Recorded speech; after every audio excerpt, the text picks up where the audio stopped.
Pero Vamos al lío. Vamos al lío, sí. Bueno, Vicente, ¿qué estamos haciendo aquí hoy? Bueno, hoy lo que vamos a hacer es compartir contigo historias de nuestra vida en Haití, ¿vale? Llevamos ya unos cuantos años. Décadas.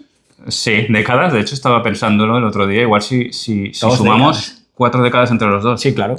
Tiene que estar por ahí. Y un poquito más igual, ¿eh? Tiene que estar por ahí, sí, sí. Entonces, bueno, digamos que nos han pasado algunas cosas.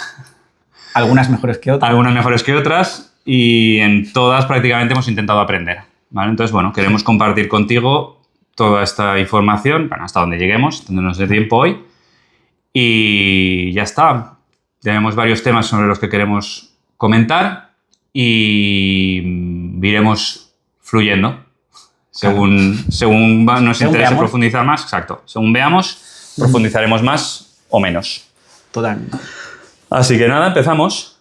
Bueno, pues vamos a hablar de un tema un poco polémico para empezar, ¿no? Kubernetes. Hubo un tiempo, ¿no? Que me acuerdo en la DevOps 2022, ¿sería? Sí, la de después de la pandemia, 2022. La DevOps Barcelona, que organizabas tú junto con otras una personas. conferencia que organizamos aquí en Barcelona, bastante potente, gente de primer nivel, que me acuerdo que vinieron un par de ingenieros top de HashiCorp y me decían que venían de un evento donde la broma era que cada vez que alguien decía Kubernetes se tomaba un chupito, ¿no? Porque era...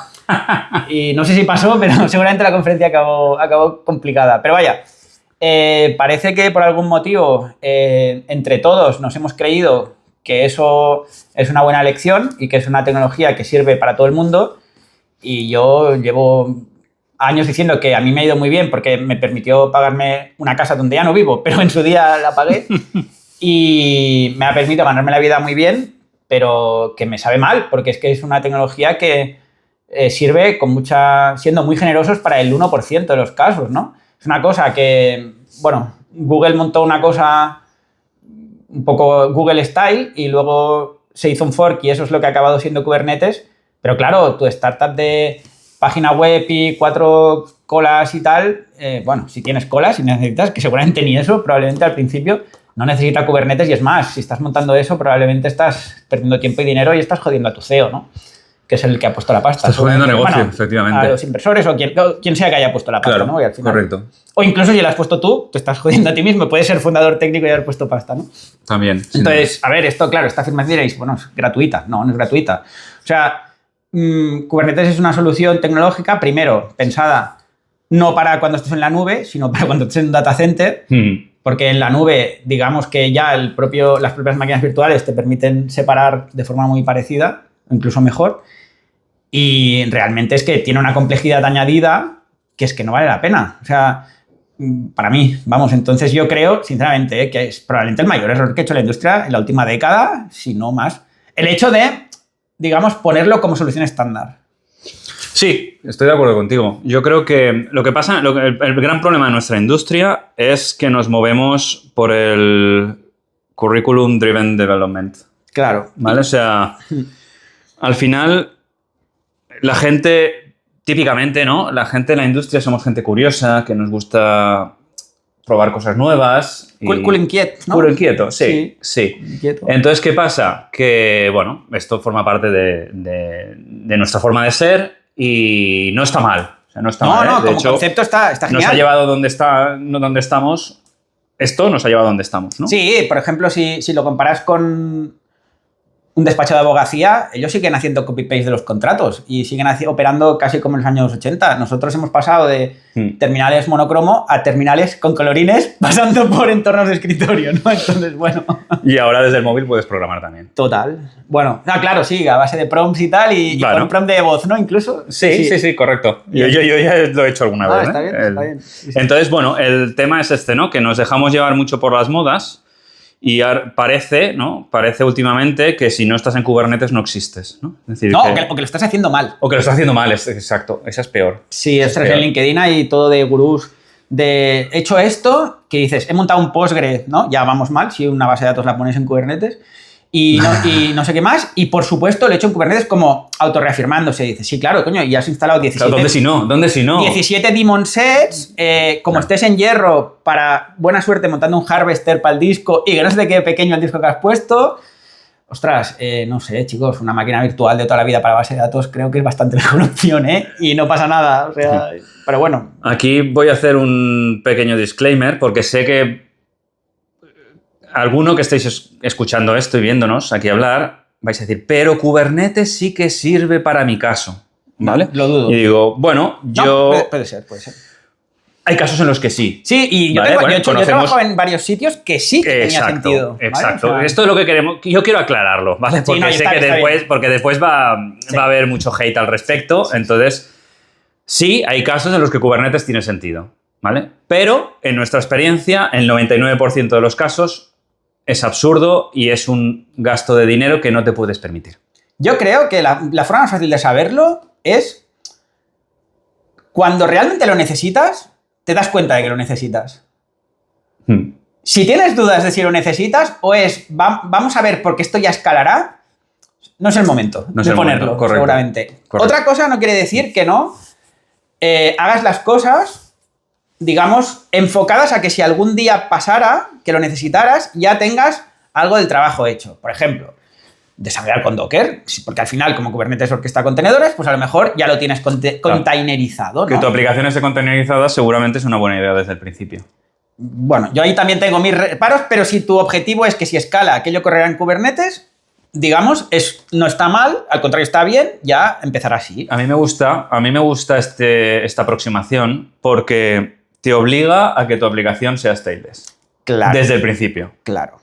Y esto creo que es un punto muy bueno. Muy bueno. Que hacer que tu aplicación sea stateless desde el día cero al principio es un coste residual. Bueno, la aplicación. La aplicación. Es un coste residual preparar la aplicación para que sea stateless. Y te va a ahorrar problemas. Y te va a ahorrar problemas estés donde estés. Y no solo eso, te ayuda a escalar horizontalmente. A eso me refería. Pero claro, aquí cuidado, porque una cosa es la aplicación, amigos, pero la aplicación guarda datos. Y los datos, o las imágenes, o los ficheros, son estado. Correcto. En el sentido de que son cosas que, si muere tu contenedor, está bien que sigan ahí. Entonces, claro, que sí, Kubernetes tiene, sí, CSI drivers y todo esto, sí, está muy bien. Y storage class, sí, lo sé, ¿eh? Quiero decirme, como os decía, me compré una casa con eso. Pero, ostras, chicos, o sea, no montéis las bases de datos en Kubernetes, por favor. O sea, y si lo hacéis, convenceros muy mucho de que es una buena idea. Si tenéis dudas, no lo hagáis.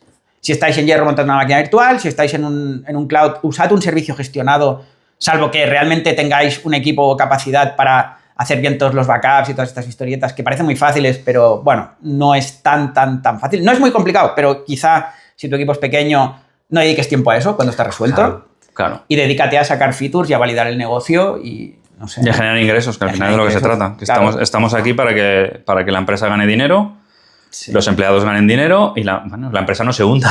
Claro, es que este es otro tema que muchos ingenieros durante muchos años, y yo debo reconocer que quizá en algún momento de mi carrera también he priorizado el culo inquieto y el me voy a bajar la última versión de no sé qué, vamos a montar no sé cuántos y tal. Y es goloso y está bien.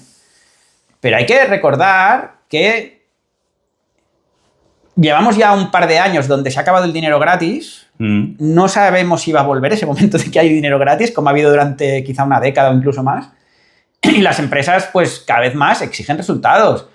Y igual que al departamento de finanzas se le exige ciertas cosas a nivel de cumplimiento de objetivos y a nivel de cumplimiento de gasto, o al departamento de marketing, que es uno de mis departamentos más queridos, pues al departamento de IT también está bien que se le exijan... Bueno, está bien, o sea, es incómodo, ¿no? Porque no gusta que te exijan cosas, pero hay que entender que hay alguien que ha puesto la pasta y si alguien ha puesto la pasta es para sacar, al menos para no perder y idealmente multiplicar. Entonces, claro, que inviertas tiempo en algo que probablemente no va a utilizarse nunca y que solo es por tu ego o por tu currículum, ostras, a mí me parece un poco egoísta y un error. Sí que es verdad que durante muchos años nos ha servido, pero yo creo que esto se ha acabado y está bien que se haya acabado, ¿eh? En mi opinión. Estoy absolutamente de acuerdo. Totalmente de acuerdo. Creo que tenemos que... La gente de tecnología siempre hemos priorizado otras cosas, ¿no? Así como, bueno, el tema de la deuda técnica, siempre hemos estado muy pendientes, ¿no?, de decirlo, y creo que eso está bien que el negocio sepa que ahí hay un riesgo para negocio, no Claro. solo para tecnología, es que es un riesgo de negocio.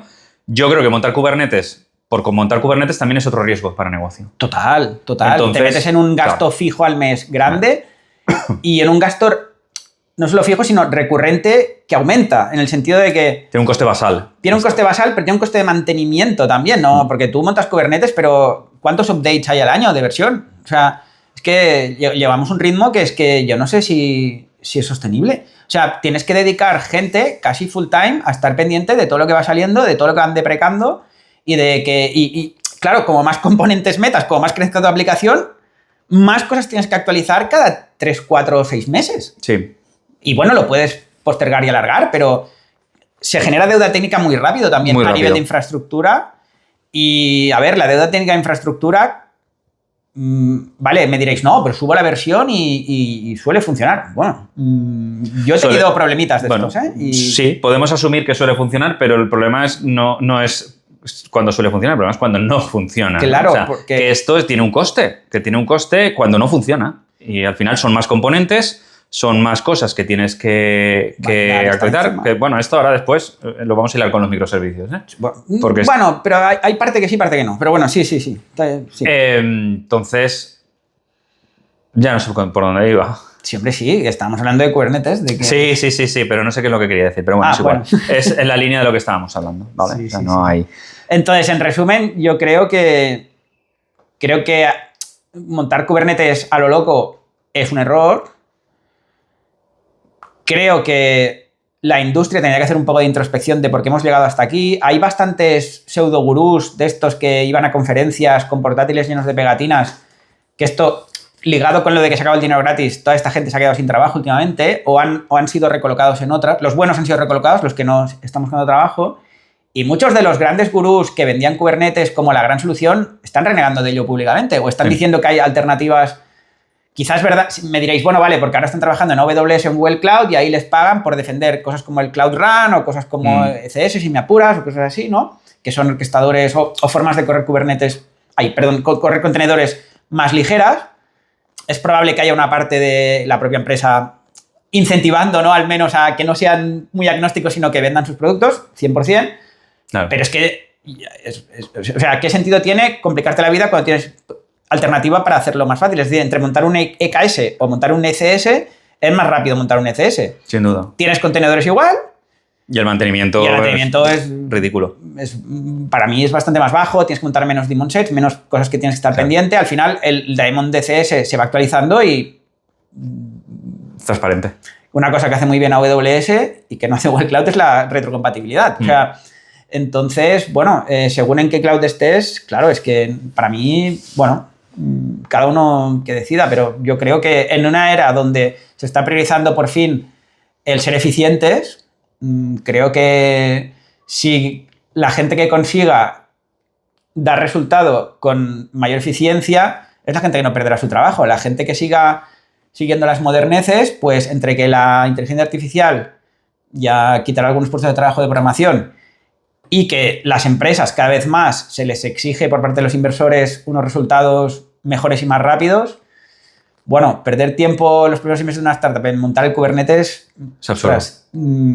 Tiene que ser algo que lo justifique muy, muy mucho y me extraña que tengáis un proyecto así. Me cuesta también. Al principio. Exacto. Me cuesta también ver que desde el principio tenga sentido montar Kubernetes. Sin embargo, casos donde sí que puede servir, porque yo he estado en alguno y también hay que contarlo. Por ejemplo, yo estuve colaborando con una... Bueno, ya no sería una startup, una scale-up, podríamos decir, que por el modelo de negocio, sí que es verdad, y luego hablaremos de los microservicios, tenía igual como 200 microservicios, ¿vale? Me diréis, ¿eran necesarios? Pues hombre, quizá de los 200 no. Pero igual 70-80 sí, porque hacían cosas muy especializadas, cada uno de ellos, era un modelo de negocio con muchos procesos en background, muy diferentes, ¿no? Entonces ahí sí que tener un orquestador complejo de contenedores sí que tiene sentido. Tiene sentido. Es verdad que en aquel caso no se usaba tanto lo que es la escalabilidad horizontal de cada servicio, pero sí el hecho de poder añadir servicios nuevos de forma muy rápida. Entonces, en ese caso, tenía sentido. Luego también estuve trabajando para una empresa de betting, ¿no? De apuestas deportivas, donde ahí sí que hay picazos de tráfico y ahí sí que la potencia de la escalabilidad horizontal de Kubernetes sí que te ayuda a cuando hay picos porque hay un evento deportivo o lo que sea. Pero ojo, no nos olvidemos, para que escale Kubernetes tiene que escalar la máquina virtual donde corre el daemon de Kubernetes y los 300 millones de daemon sets. Entonces, ojo, porque claro, aquel proyecto sigue habiendo un tiempo de levantar. Es verdad que cada vez es más rápido y si por ejemplo estás en AWS, o creo que Azure ya lo tiene también, Carpenter te ayuda o cosas así.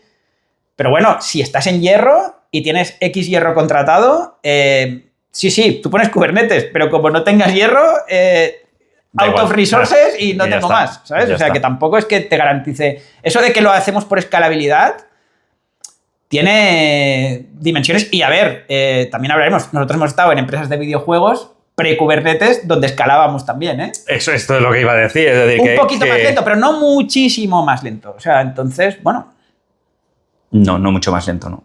Entonces, y de hecho hay otras estrategias para ir mucho más rápido. Es decir, al final también si cocinas las AMIs, por ejemplo, en el caso de AWS, el tiempo de arranque es muchísimo más rápido, ¿no? El autoscaling lanza máquinas nuevas y en 2-3 minutos tienes más capacidad de respuesta a los picos que vengan. Claro, dependiendo del pico, pues puedes tener problemas. Claro, pero entonces pero lo vas a tener en cualquier caso. Y el problema, muchas veces, la gente se piensa que escalabilidad es levantar más nodos de la aplicación. No. Bueno, al principio sí. Pero el problema gordo lo tienes en la base de datos. Porque la base de datos escala, bueno, sí, pero no tan fácil como poner un nodo nuevo. Claro. Entonces, y sí, no, hay NoSQLs. Bueno, podemos hablar también de los NoSQLs otro día, que ya para otro día también. ¿He oído Mongo? Madre mía. Igual podemos hacer un capítulo de por qué nunca hay que usar Mongo en ningún caso, ¿no? Eso puede ser un vídeo. Porque no hay un solo caso de uso ya. O sea, había alguno, pero ya no quedan. Bueno, uno quedará. No, porque lo del JSON Postgres lo hace perfecto nativo. Postgres lo hace muy bien, eso es verdad. Lo del Geo que había al principio lo hace Redis ya hace un montón de años. Y es que encima no va bien, en ningún caso. Bueno, sí, si le pagas a Atlas, ¿no? Que son los que lo hacen, pero no sé si habéis probado DocumentDB o cualquier cosa de estas que venden los clouds, es que es indignante lo mal que va y si lo intentas montar tú, pues no deja de ser un mantenimiento para algo que seguramente con un Postgre puedes hacer. Claro, es que esto es un error muy habitual, ¿eh? Que veo yo también. Esto de vamos a empezar a montar cosas, ¿no? Para la aplicación, para una aplicación que tiene 1000 usuarios al día. ¿No? Sí. Que si vamos a montar, que si la base de datos, pues un Redis por aquí, no sé, el Mongo también, porque hay una parte que no sé qué, no sé cuántos. Sí, no, porque como estamos iterando, el modelo del usuario va cambiando. Sí, ya lo sé, sí hemos estado en sitios así, ya lo sé. Lo sabemos. Sí, pero bueno, Postgre soporta todo esto ya hace años, ¿eh? Correcto. Y, por ejemplo, en la empresa de videojuegos que hablábamos, el estado de la partida no deja de ser un JSON gigantesco. Y no usábamos Mongo, créetnos. No había Mongo, claro. No hacía falta. Bueno, nunca hace años, ¿no? Yo me fui, pero bueno, yo no lo vi. Tú estuviste más tiempo. Yo no lo vi. ¿Tú tampoco lo viste? Bueno. No sé si después llegó.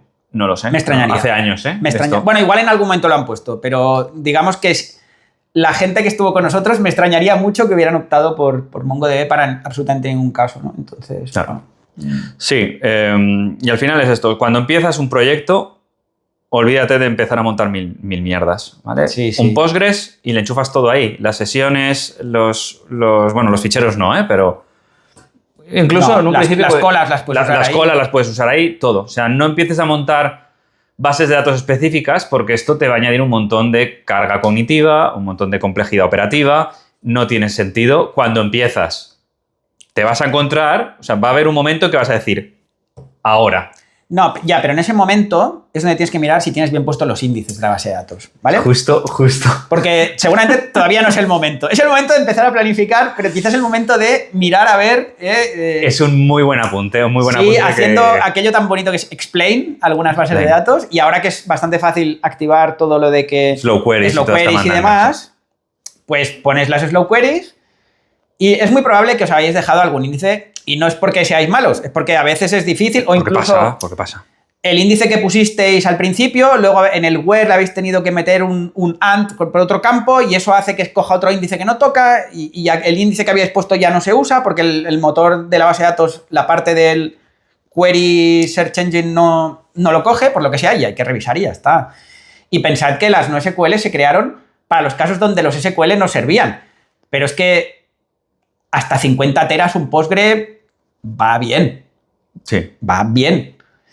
Y el equivalente para tener 50 teras en un MongoDB cuesta de operar. No, Sí, cuesta de estoy totalmente operar, de acuerdo. es complicado, ¿no? Totalmente de acuerdo. O sea, por eso Atlas tiene negocio, porque es la única manera de correr. Y muy buen negocio, ¿eh? Bueno, claro, son los únicos, como lo hacen ellos, son los únicos capaces de que Mongo tenga una performance aceptable. Aceptable. Dado un cierto, bueno, claro, con 200 gigas de tal, claro, es que eso lo puedes meter en RAM. Entonces, claro, para eso usa Redis, ¿no? Que está en RAM, o sea, en un nodo. Es que no. Entonces, claro, a veces perdemos un poco el oremus, ¿no? Con estas cosas, pero pensad que ahora 128 gigas es la RAM de un servidor pequeñito. Correcto. Y en 128 gigas te cabe mucho texto, ¿eh? O sea... Cabe muchas cosas, correcto. Caben muchas cosas. Entonces, bueno, quizá hay que repensar las cosas un poco antes de empezar a instalar cosas solo por hacer lo que decía al principio, el Curriculum Driven Development. Que, ojo, el Curriculum Driven Development durante muchos años nos ha servido para cambiar de trabajo. Porque es más fácil que subir de sueldo, cambiando de trabajo, que quedándose en una empresa. Esto lo sabemos más o menos todos. Pero esto se ha acabado, chicos, yo creo, ¿eh? Sí, se ha acabado bastante. sí. Y creo que vamos a pasar de estrellitas ingenieros a bastante ingenieros de producto, con conocimientos técnicos. Creo que esto es otro melón también. Es un melón interesante. Es otro melón. Un melón interesante. Igual me equivoco, también. Pero... Yo veo lo mismo que tú. Yo veo lo mismo que tú, que al final el negocio, por decirlo de alguna manera, para la gente que nos dedicamos a esto, es esa. Y eso no quiere decir que te encante el negocio. Te puede dar, entre comillas, un poco igual, pero ayúdales, ¿no? O sea, exacto. En el sentido de que a lo mejor estás en una empresa que el modelo de negocio que usan, pues es algo que a lo mejor tú nunca usarás como cliente. También te diré que igual es mejor buscar un sitio que hagan un producto que tú usarías, ¿no? Porque te puedes sentir más identificado o más motivado. Pero en el caso de que estés en un sitio donde a lo mejor el modelo de negocio o no eres cliente o a lo mejor es algo de agregado de datos o cosas así, que bueno, sí, pero no es, digamos, una cosa que fueras a usar tú. Pero bueno, eso no quita que tengas que ayudar a negocio, ¿no? Para conseguir sus objetivos. Y negocio le da igual que tengas Redis, Mongo, Cassandra o cualquier otra cosa de estas, ¿no? Entonces... A mi negocio nunca me había dicho, necesitamos un Mongo. No, es que no. Ellos dicen, he pensado que sería rápido y fácil de probar que X, ¿no? De esos X, la mitad son tonterías. Pero bueno, también es su trabajo pensarlo. Correcto. También es tu trabajo. Y tu trabajo es decir, hacer challenge, claro. Que también está mal intentar demostrar que es una tontería, o a veces tampoco tenemos el criterio que pueden tener ellos, ¿eh? Y por ejemplo, en la empresa de videojuegos a veces ponían features del juego que yo pensaba esto, y luego era la feature que subía un 30% del usuario. Entonces llegó un momento que a uno de los fundadores le dije, es que no te voy a cuestionar más, porque me has demostrado que no sé nada de la psicología humana, y tú sí. Con lo cual, pues, ¿para qué estamos debatiendo? ¿Quieres esa feature? Pues la hacemos tú y ya está. Vamos a ver cómo lo hacemos de la forma Claro, más fácil, más barata para probar. 10 seguidas fallaran, que no ha pasado nunca, pues a lo mejor podemos tener una conversación otra vez, pero de las últimas 10, las 10 han funcionado y yo te dije de las 10, 6 que no, entonces claramente tu criterio es mejor que el mío.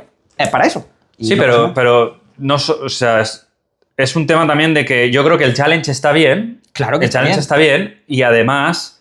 esto no de cómo vamos a validar esta feature de la forma más rápida y barata posible. Claro, porque muchas veces nos vienen con una feature que, claro, si la quisiéramos hacer bien, ¿no? Claro, hay que montar una base de datos de grafos, un Neo4j, una cosa de estas tan chulas, que hay otras de estas ahora, ¿no? O hay que montar un Elastic, ¿no? O cosas de estas. Muchas veces, para validar, lo puedes lanzar para un 10% de los usuarios. Correcto. En un Postgre o casi no a mano, pero con un algoritmo cutrillo, y validas la feature. Y a lo mejor aquello no lo usa ni Dios, y mira, tú te has ahorrado unas horas de infraestructura y un coste, que no está mal, y tuyo de desarrollo también. Y tuyo de desarrollo, claro. Todo. Y tuyo de guardias, en el caso de que las tenga. Y si funciona bien, pues ya está, pues ya vas viendo que va bien, y ya el propio negocio te dirá, bueno, ahora móntamelo bien. Exacto.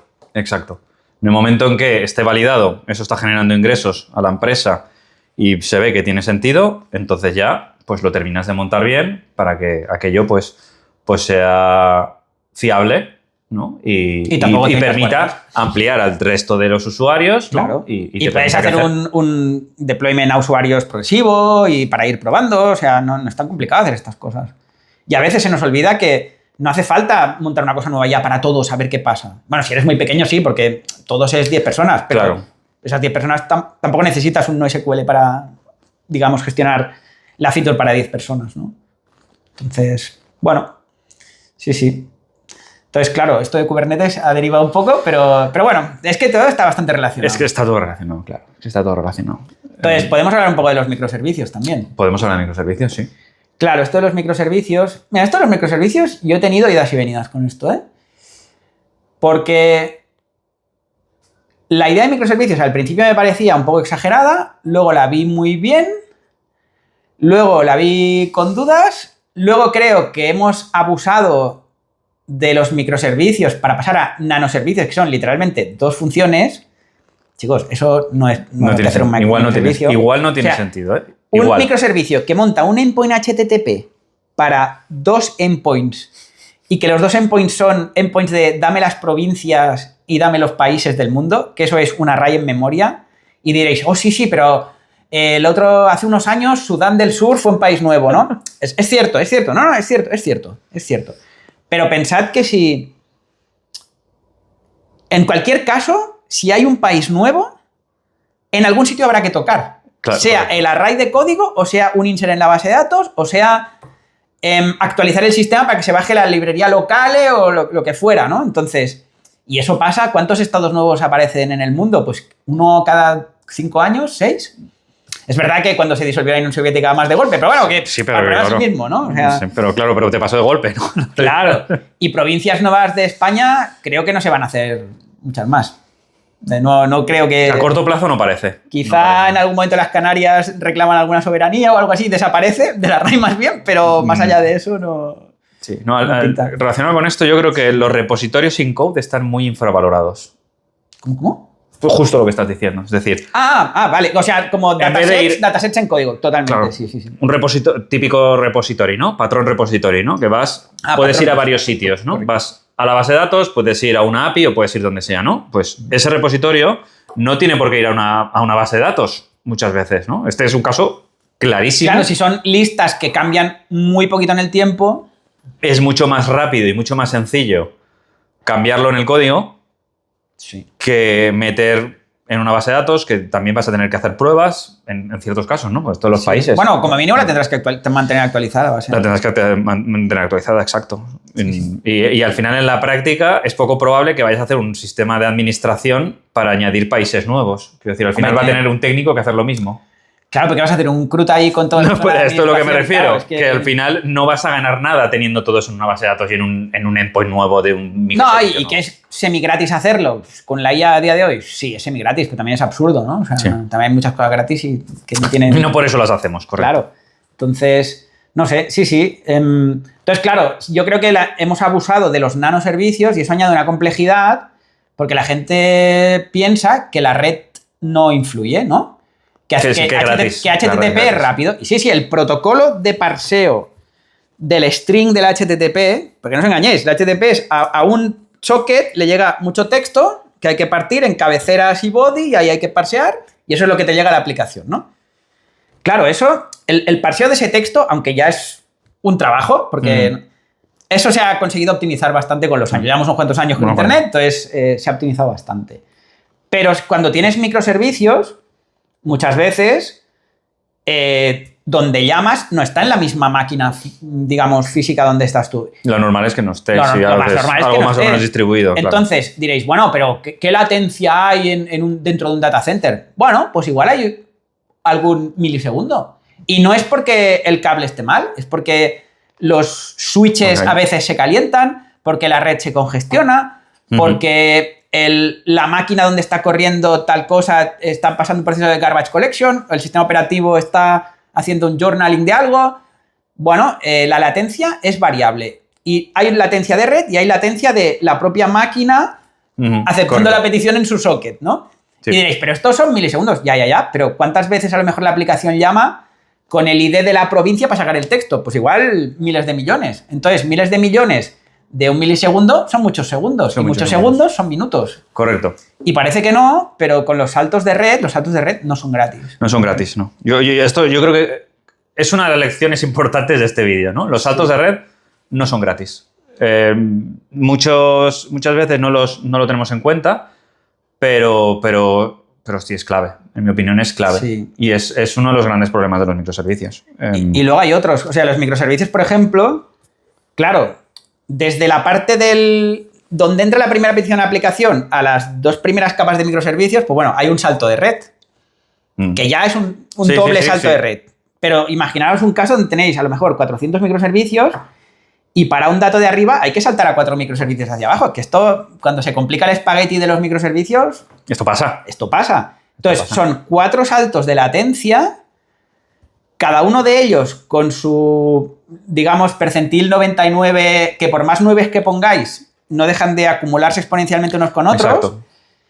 Y la probabilidad de que alguna request de estas falle, porque falla la llamada al Provincias Service, ¿no? Que está ahí, que alguien pensó que era una muy buena idea hacer un binario en Go con eso, pues sí, te ríes porque lo habrás visto igual que yo. Claro. Entonces, pues es una estupidez con un piano, ¿no? Hacer eso. Entonces, eso no son microservicios. Eso es no saber nada.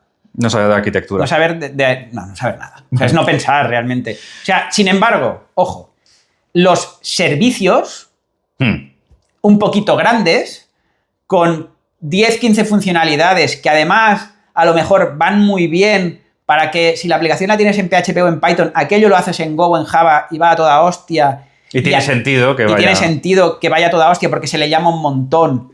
Y encima, a lo mejor incluso en ese caso, sí que hace falta usar un NoSQL, porque a lo mejor es una búsqueda por texto o cualquier otra historia, Claro. que es una arquitectura un poco exótica. Pues eso, separarlo de tu aplicación y hacer un servicio con eso, o 3 o 4, puede tener cierto sentido. Claro. También tiene sentido hacer servicios en cosas de procesos de background, ¿no? Que tienes algo metido en la base de datos o en colas y lo tienes que procesar asíncronamente para, yo qué sé, métricas de negocio, cosas que hay que cocinar los datos un poco, ¿no? Para eso también va muy bien hacer servicios. Sí, cosas que no tienen por qué pasar en real time. Correcto. Con el usuario. Es decir, el usuario pasa por un flujo en una petición, ¿no? Pasa por un flujo, pues hay cosas que, por ejemplo, el ejemplo clásico es el envío de emails. El envío de emails, pues puede retrasarse 2 segundos. No hace falta que esté en la línea O directa. 1 minuto y medio. O 1 minuto y medio.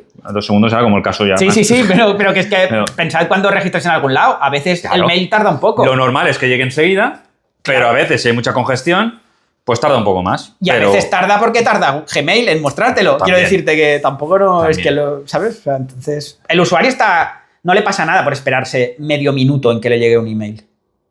No pasa nada. Porque paga y guarda la tarjeta en la cartera y eso ya es medio minutito. Sí, Entonces, no, exacto, o sea, exacto, quiero sí, decir, sí. no... Sí. No perdemos mucho, ¿no? Pero la experiencia es mejor. Es decir, si tú Sí. no haces ese procesado en real time, sino que, bueno, yo hago el procesado, te devuelvo un OK. Sí. Me he guardado los todo ha ido datos bien, para pagar exacto. y tal. O sea, Me he guardado los datos, está todo OK y ya está. Y devuelves, ¿no? Y el usuario ha dicho, ostras, qué rápido. Y por detrás, pues se hace lo que se tenga que hacer. Ya Claro, está. y esto tienes políticas de reintentos, etcétera, etcétera, etcétera. Sí, y ojito con las políticas de reintentos, ¿eh? Porque reintentar para hacer un get está muy bien, pero reintentar para hacer un post-put te duplica las Como cosas. no sea idempotente la petición, vas a tener problemas. Claro, y los pagos es difícil hacerlos idempotentes porque te Sí. cobran 2 veces. A Sí. ver, ya sé, sí, ya sé, yo trabajo en banca y tal, sí. Pero mira, los bancos, el clásico ejemplo de una transacción es lo que te cuentan, ¿no? Que los bancos te restan el dinero en una cuenta, luego lo suman y solo entonces hacen commit. Esto es mentira. Y yo trabajo Yo en no tengo bancos. ni idea. Yo he trabajado en banca.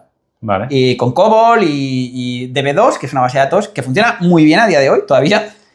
Y he visto código de 3 bancos y en ninguno se hace el cargo y el abono en la misma transacción. En ninguno. Vale. Aunque parezca mentira. O sea, incluso el ejemplo... Bueno, claro, me diréis, no, pues el banco que estoy yo, sí, vale, puede ser. Quiero decir, porque es el ejemplo que tenemos en la cabeza de para qué sirve una transacción, ¿no? Que cuando Claro. te cobran... Para cobrarte hay que restar el dinero de otro lado. Pero en los bancos que he estado yo no se hace así, se hace con 2 transacciones. Y luego hay todo un proceso al final del día que se llama de consolidación del día, Claro. que casi nunca cuadra, siempre hay alguna transacción que se ha quedado ahí frita Y ahí es donde se detecta. y se detecta y no pasa Se nada, arregla. pero se consideró que es mejor hacer microtransacciones en el sentido de que cobras, primero te restan, eso sí, hay un momento que hay un limbo de dinero en el universo que se lo ha quedado el banco, no hay un limbo, Hombre, se lo tiene el banco, Claro.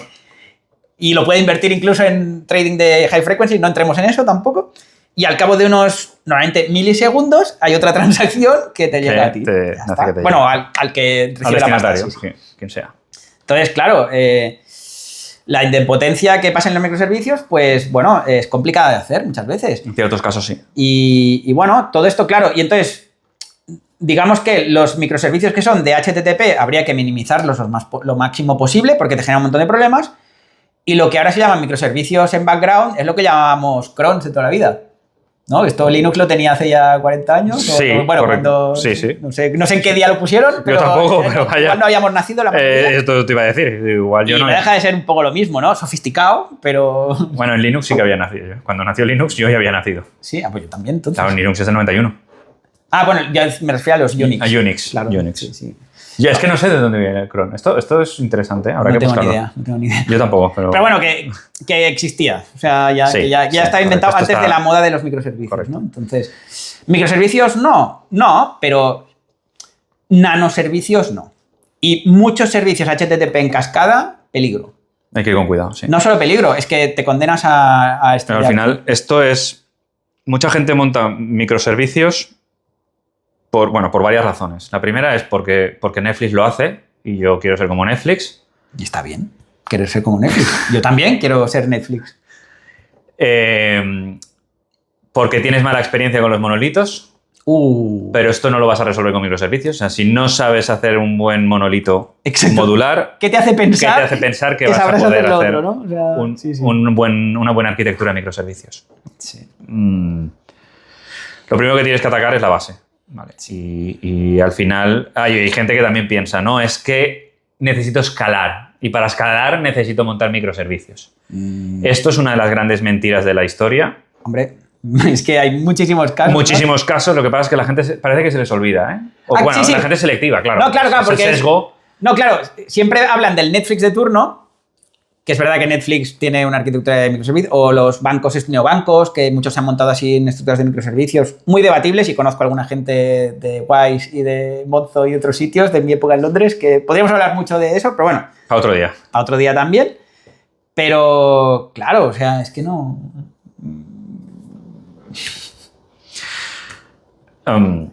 Eso. Sí. Intentad minimizar todo esto de los microservicios. Todo esto, sí. Yo creo que vale la pena invertir en crear un buen monolito, un monolito modular, bien testeado, robusto, con una buena arquitectura que te permita después, si necesitas separar algo claro, en servicio, poder hay separarlo. Cosas, claro. Sí. Pero no os compliquéis la vida montando microservicios de entrada tan rápido, ¿vale? Porque los microservicios no te van a ayudar a escalar.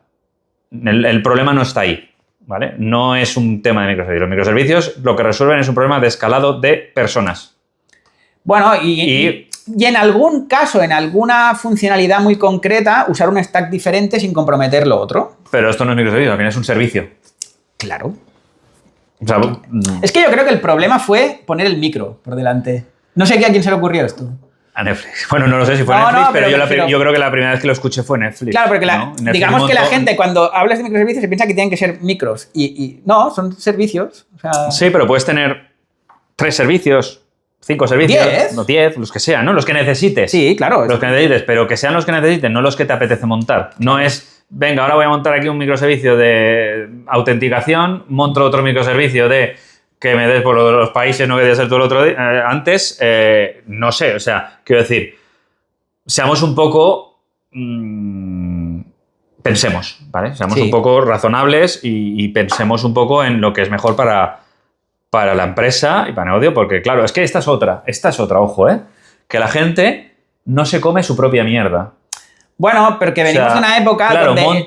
monta un chiringuito, y cuando se complica se va. Y cuando el chiringuito se complica se va. Y le deja la mierda a los que vienen detrás. Pero esto es porque durante muchos años los incentivos han estado perversos, porque hacer curriculum driven development era lo que te permitía mejorar tu posición, digamos, salarial, ¿no? Y entonces, claro, muchas veces para conseguir mejorar tu posición salarial tenías que poner keywords en tu currículum por las cuales el recruiter de turno te buscaba porque la startup de turno para fichar vendía que usaba tecnologías bleeding edge, aunque fueran innecesarias, y a su vez, tú, para poder acceder a eso, que pagaba mejor, tenías que hacer esto. Un sistema muy perverso. Y durante muchos años ha estado muy perverso todo esto.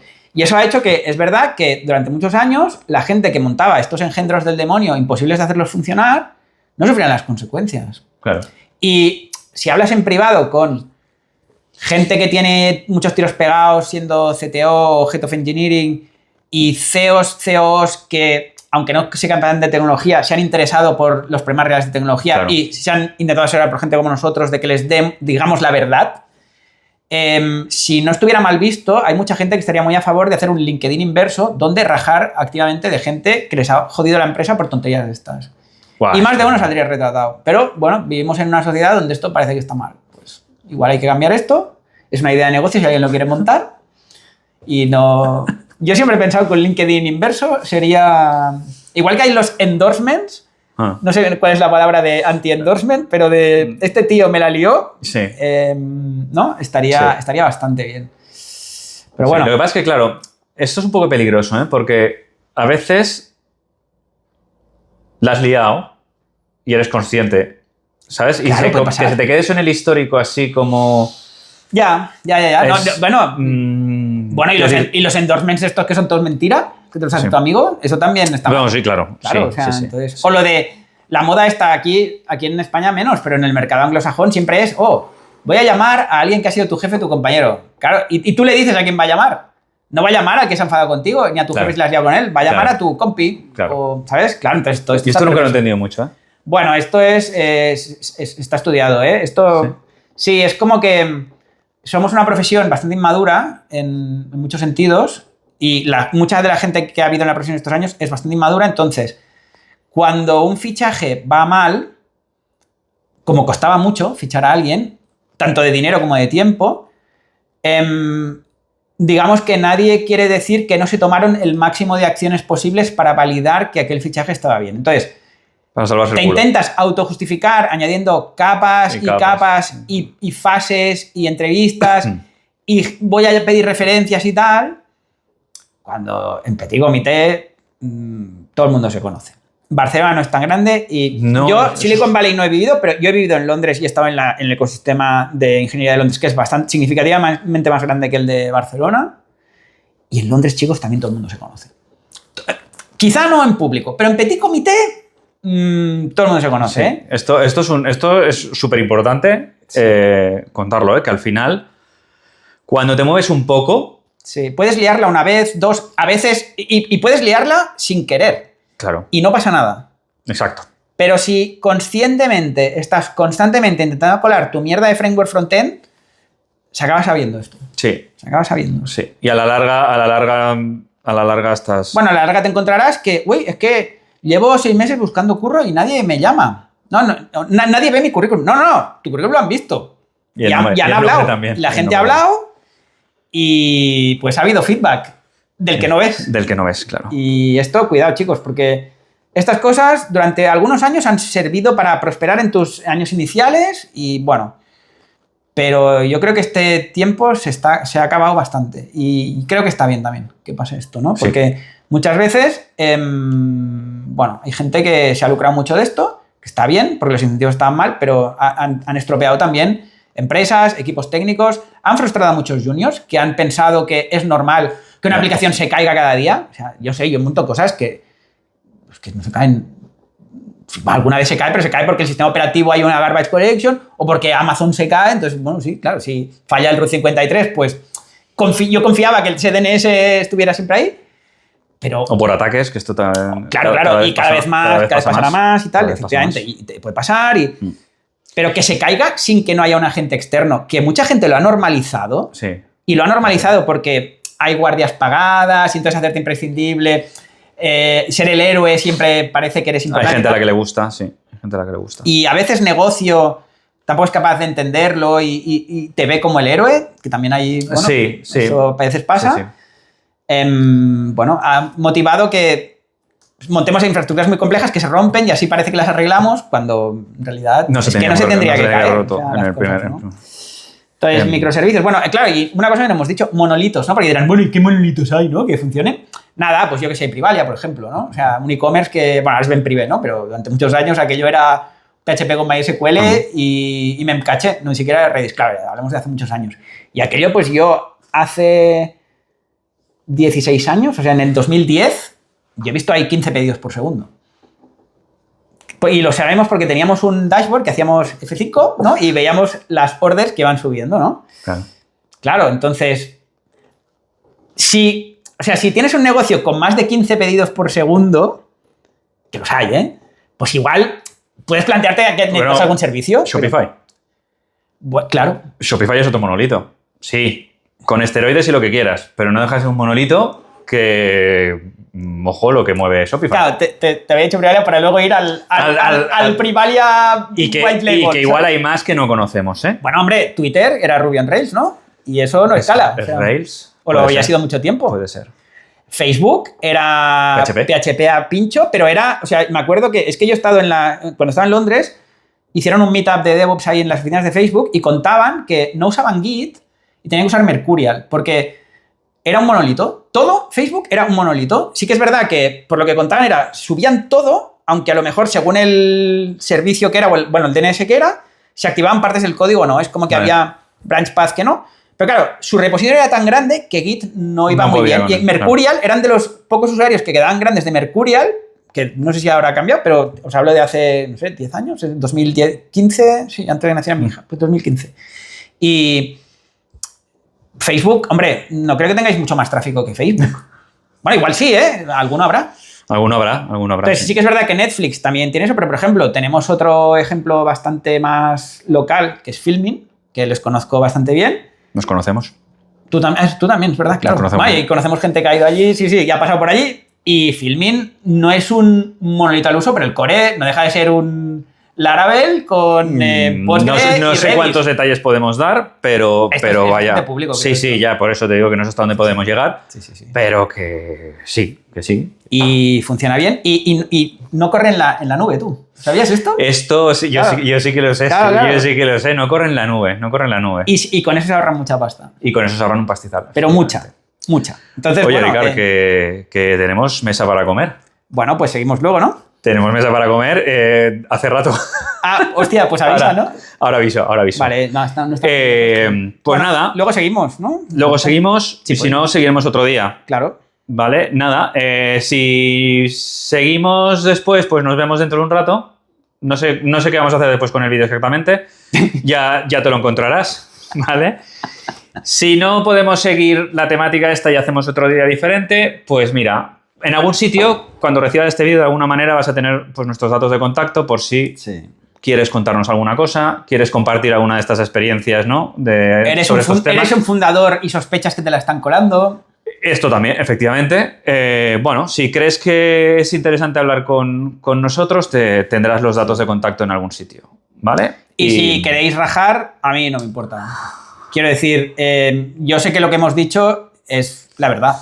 Sí. Entonces, no es opinable. No es opinable. O sea, podemos, digamos, matizar cosas y demás, siempre, ¿no? Obviamente. Siempre. Y habrá casos de uso donde efectivamente ya lo hemos comentado, pero es que llevamos muchos tiros pegados y es que estamos un poco cansados de ver según qué cosas ya. Correcto. Entonces, bueno. Así que nada, nos vemos pronto. En otro momento. Un abrazo. Chao. Ay, soy el chocas de la tecnología.